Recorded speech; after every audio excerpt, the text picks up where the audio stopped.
Mga idol, nandito tayo ngayon sa may Pangkal, May Kawayan dahil mag-i-install tayo ngayon ng Nice One Internet. Alright, so ngayon pupuntahan na natin yung client natin na tumawag kanina lang umaga. And kasama na natin si Sir Richard. Sir Richard, ready ka na? Yes, sir. Okay, so nasa likod naman yung ating mga installer. Ayan, kasama yung mga gamit nila. Alright, so hanapin na natin ngayon yung address ng i-install natin ng internet. Dito na kami sa site kung saan kami mag-i-install ng internet. So nagbababa lang ng gamit tapos doon sa loob tayo magkakabit ng internet, mga idol. Nililinyahan na, mga idol. Ito yung wire na itatap dito sa poste. Papunta doon sa bahay ng ating kliyente. So ito na, ini-install na yung linya ng internet dito sa may poste. So ganyan sila kabilis mag-install, mga idol, dahil tulong-tulong yung mga installer ni Nice One sa pagkakabit ng internet. Nakikita nyo na ini-install na yung wire dito sa may box kung saan tayo kukuha ng internet connection.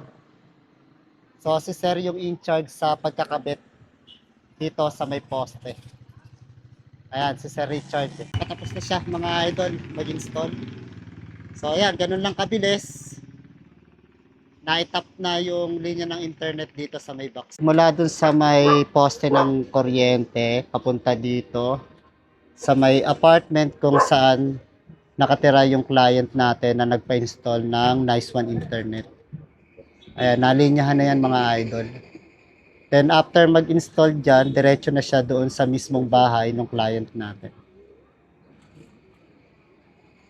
Pinagtutulungan na nilang i-install yung wire papasok dito sa bahay ng kliyente natin na nagpakabit ng Nice One Internet. Ito na yung linya.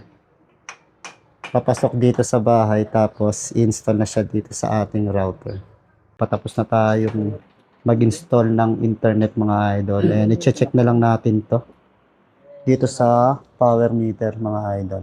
Alright, so dahil tapos na tayo mag-install ng internet, siyempre, may pabigas si Nice One, mga idol, at i-receive na siya ni Sir. Sir, thank you, sir, sa pag-avail po ng Nice One Internet.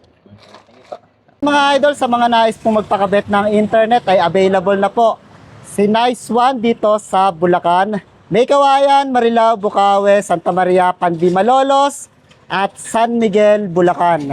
For as low as 800 pesos ay magkakaroon na po kayo ng unlimited internet connection sa loob ng isang buwan. And good news, mga idol, dahil meron pong promo si Nice One for the month of September ay meron po tayong free installation, mga idol. Kaya kahit wala po kayong pera ay maaari po kayong magpakabit ng internet connection kay Nice One. And kung meron naman po kayong pang-advance payment at least 1 month, mga idol, ay makakatanggap po kayo ng libreng bigas kay Nice One. Sa mga nais pong magpakabit dyan ng internet, mga idol, ay maaari nyo pong i-text or tawagan yung number na nasa screen ninyo.